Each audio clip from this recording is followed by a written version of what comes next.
Hi friends, welcome to my new YouTube channel. ഇവിടെ ഞാൻ ചെയ്യാൻ പോകുന്നത് നമ്മൾ മെയിനായിട്ടും PSC ആസ്പിറൻസിനെ ഉദ്ദേശിച്ചുകൊണ്ടാണ് ഈ വീഡിയോ ചെയ്യുന്നത്.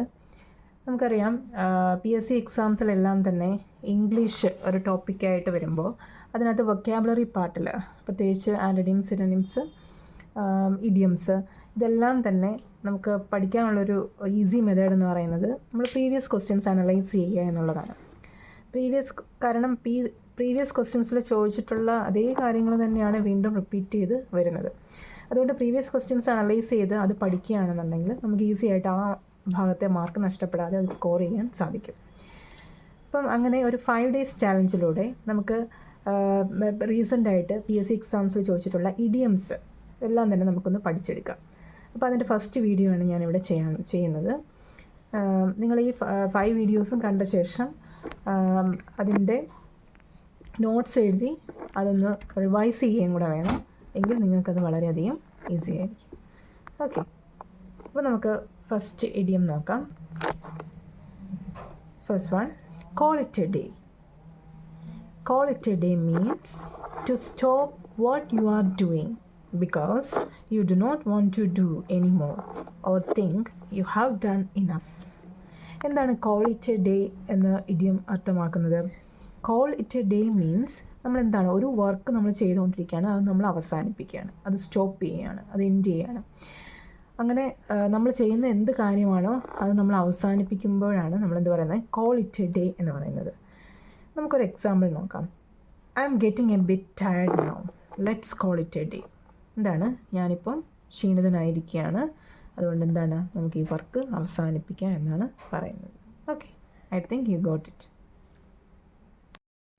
Next one, be abreast of something. Be abreast of something means to stay fully informed and up to date about latest facts, developments or news concerning a particular subject. Be abreast of something എന്ന് പറഞ്ഞാൽ എന്തെങ്കിലും ഒരു കാര്യം നമ്മളെന്താണ് up to date ആവുക, എന്തെങ്കിലും ഒരു കാര്യത്തെപ്പറ്റി നമ്മൾ അറിയുക, അല്ലെങ്കിൽ ഇപ്പോൾ റീസെൻ്റായിട്ട് നടക്കുന്ന ഒരു കാര്യത്തിൽ നമുക്ക് ഒരു നോളജ് ഉണ്ടായിരിക്കുക. അതാണ് ബി അബ്രസ്റ്റ് ഓഫ് സംതിങ് എന്നാണ് ഉദ്ദേശിക്കുന്നത്. അതിനൊരു example, I like to stay abreast of current affairs to understand what's happening in the world. അപ്പോൾ ഈ ലോകത്ത് നടക്കുന്ന കാര്യങ്ങളെപ്പറ്റി മനസ്സിലാക്കാൻ വേണ്ടി എന്താണ്, ഞാൻ കറണ്ട് അഫയേഴ്സിൽ അപ് ടു ഡേറ്റ് ആകാൻ ആഗ്രഹിക്കുന്നു എന്ന അർത്ഥത്തിലാണ് ഇവിടെ പറഞ്ഞിരിക്കുന്നത്. ഓക്കെ, അപ്പം ബി അബ്രസ്റ്റ് ഓഫ് സംതിങ് എന്നതിൻ്റെ അർത്ഥം മനസ്സിലായല്ലോ. Okay, third one, chip of the old block. Chip of the old block means someone who resembles their parent in character or appearance. അതായത് നമ്മളുടെ പേരൻറ്റിനെ പോലെ ഇരിക്കുക. നമ്മൾ അപ്പിയറൻസ് വൈസോ അല്ലെങ്കിൽ ക്യാരക്ടർ വൈസോ നമ്മൾ പേരൻറ്റിനോട് എന്താണ് സിമിലർ ആയിരിക്കുക എന്ന അർത്ഥത്തിലാണ് chip of the old block എന്ന് പറയുന്നത്. Example, her artistic talent is undeniable, she is a true chip of the old block just like her mother. അല്ല, ഇവിടെ ഒരു കുട്ടിയെ എന്താണ് അമ്മയായിട്ട് കമ്പയർ ചെയ്തിരിക്കുന്നത്. അപ്പോൾ അമ്മയെ പോലെയാണ് എന്നുള്ള അർത്ഥത്തിലാണ് അവിടെ പറഞ്ഞിരിക്കുന്നത്. Okay, chip of the old block. I think you got it. Next one, a bolt from the blue. A bolt from the blue. From the blue എന്ന് ഉദ്ദേശിക്കുന്നത് ഫ്രം ദ സ്കൈ എന്നുള്ള അർത്ഥത്തിലാണ്. സ്കൈയിൽ നിന്നൊരു ബോൾട്ട് വരിക എന്ന് പറഞ്ഞാൽ എന്താണ്, നമുക്ക് ക്വൈറ്റ് അൺഎക്സ്പെക്റ്റഡ് ആയിട്ടുള്ളൊരു കാര്യമാണ് അല്ലേ. അപ്പം അങ്ങനെ ഒരു അൺഎക്സ്പെക്റ്റഡ് ആയിട്ടുള്ള കാര്യം സംഭവിക്കുന്നതിനാണ് എന്ത് പറയുന്നത്, a bolt from the blue. Something completely unexpected, sudden, often surprising or shocking. ഒരു ഷോക്കിംഗ് ആയിട്ടുള്ള, സർപ്രൈസിങ് ആയിട്ടുള്ള ഒരു കാര്യം പെട്ടെന്ന് സംഭവിക്കുക, അതിനാണ് എന്ത് പറയുന്നത്, a ball from the blue എന്ന് പറയുന്നത്. For example, the company's decision to dismiss the employee was a ball from the blue. Okay, next one, a wild goose chase. A wild goose chase means a foolish and hopeless search for or pursuit of something unattainable. Wild goose chase എന്ന് വെച്ചാൽ എന്താണ്, നമ്മളിപ്പോൾ ഒരു കാര്യത്തിന് search ചെയ്യണം, പക്ഷേ നമുക്ക് അതിന് റിസൾട്ട് കിട്ടത്തില്ല. ഒരു റിസൾട്ട് കിട്ടാത്ത ഒരു കാര്യത്തിന് വേണ്ടി നമ്മൾ ചുമ്മാതെ സെർച്ച് ചെയ്ത് കഴിഞ്ഞാൽ എന്താണ്, അത് യൂസ്ലെസ് ആക്റ്റാണ് അല്ലേ. അങ്ങനെ ഒരു യൂസ്ലെസ് ആക്ടിനാണ് എന്ത് പറയുന്നത്, വൈൽഡ് ഗൂസ് ചേസ് എന്ന് പറയുന്നത്. An example, they led a wild goose chase, spending precious time pursuing a suspect. എന്താണ്, ഒരു സസ്പെക്റ്റിനെ സെർച്ച് ചെയ്തുകൊണ്ട് എന്താണ് അവരുടെ പ്രഷ്യസ് ടൈം അവർ വെറുതെ കളഞ്ഞു. എന്താണ് അതിൻ്റെ റിസൾട്ട്, എന്താണ് റിസൾട്ട് അൺഅറ്റൈനബിൾ ആണ് അല്ലേ. Okay, next one, Hobson's choice. Hobson's choice means a situation where there seems to be a choice, but there is only one real option. Essentially, take it or leave it. Hobson's choice എന്ന് പറഞ്ഞാൽ എന്താണ്? No choice at all എന്നാണ്. ഹോബ്സൺസ് choice എന്ന് പറഞ്ഞാൽ എന്താണ്? Seemingly we feel that there is a chance, but actually there is no choice. Okay, seemingly we feel that there is a choice, but actually there is no choice. And example നോക്കാം. It's a case of Hobson's choice. If I don't agree to the new terms, I will lose my job. അപ്പോൾ ഇവിടെ പറയുന്നത് this illustrates that while there might be a choice to agree or disagree, the consequence of disagreeing is so severe that there is no true alternative.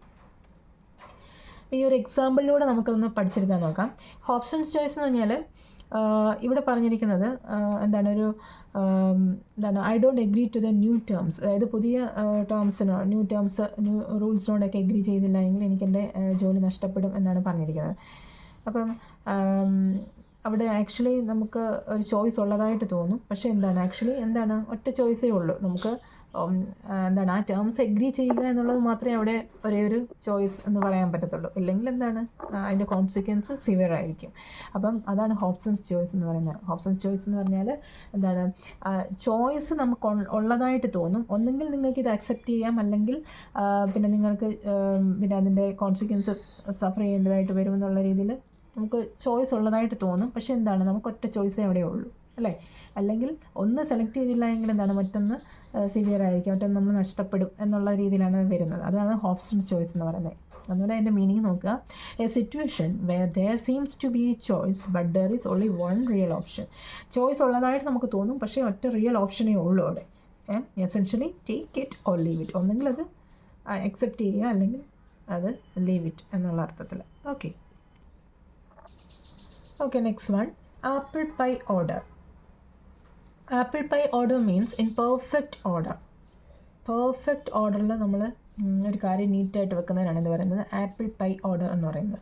He always kept his room in apple pie order. Room എപ്പോഴും നല്ല നീറ്റായിട്ട് നല്ല അടുക്കും ചുറ്റോടുകൂടി വെക്കുക, അല്ലേ? അതാണ് apple pie order. Perfect ഓർഡറിൽ വെക്കുക, അതാണ് ആപ്പിൾ പൈ ഓർഡർ എന്നുകൊണ്ട് അർത്ഥമാക്കുന്നത്. Next one, by hook or by crook. ഏതു വിധേനയും എന്നാണ് എൻ്റെ മലയാളത്തിലുള്ള meaning. By fair means or foul. By fair means or foul. Example, he is determined to get the coveted post by hook or by crook. എന്ന് വെച്ചാൽ എന്താണ്? ഏത് വിധേനയും നല്ലൊരു പോസ്റ്റ്, ഉയർന്ന പോസ്റ്റ് ഏത് വിധേനയും കരസ്ഥമാക്കുവാൻ അവൻ തീരുമാനിച്ചു എന്നുള്ള അർത്ഥത്തിലാണ് അവിടെ പറയുന്നത്. By hook or by crook. Next one, high and low. High and low means people of all classes or rank and file.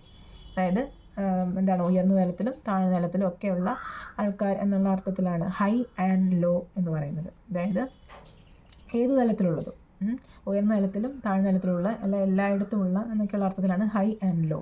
He is popular among high and low. അതായത് എല്ലാവരിലും, അതായത് എല്ലായിടത്തും തന്നെ ഹി ഈസ് പോപ്പുലറാണ്, അല്ലെ? എല്ലാവരുടെ ഇടയിലും അവൻ പോപ്പുലറാണ് എന്നർത്ഥത്തിലാണ് ഇവിടെ പറഞ്ഞിരിക്കുന്നത്. He is popular among high and low. High ആയിട്ടുള്ളതും ലോ ആയിട്ടുള്ള ആൾക്കാരുടെയൊക്കെ ഇടയിൽ പോപ്പുലറാണ്. അതായത് എവിടെയും പോപ്പുലറാണ് എന്നുള്ള അർത്ഥത്തിലാണ് ഹൈ ആൻഡ് ലോ, എല്ലായിടവും എന്നുള്ള അർത്ഥത്തിലാണ് പറയുന്നത്. Last one, at sixes and sevens. At sixes and sevens means in complete disorder. Example, the things in his room were always at sixes and sevens. സിമ്പിളാണ്. സിക്സസ് ആൻഡ് സെവൻസ് എന്ന് വെച്ചാൽ എന്താ?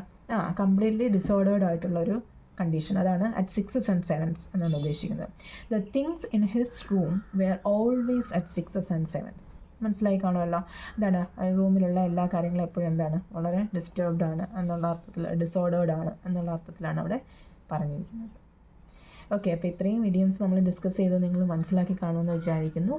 അപ്പം നിങ്ങൾക്ക് ഈ വീഡിയോ ഇഷ്ടപ്പെട്ടെങ്കിൽ തീർച്ചയായിട്ടും നിങ്ങൾ ഈ ചാനൽ സബ്സ്ക്രൈബ് ചെയ്യണം, ഇത് ലൈക്ക് ചെയ്യണം, ഷെയർ ചെയ്യണം, മാക്സിമം ആൾക്കാരിലേക്ക് ഇത് എത്തിക്കണം.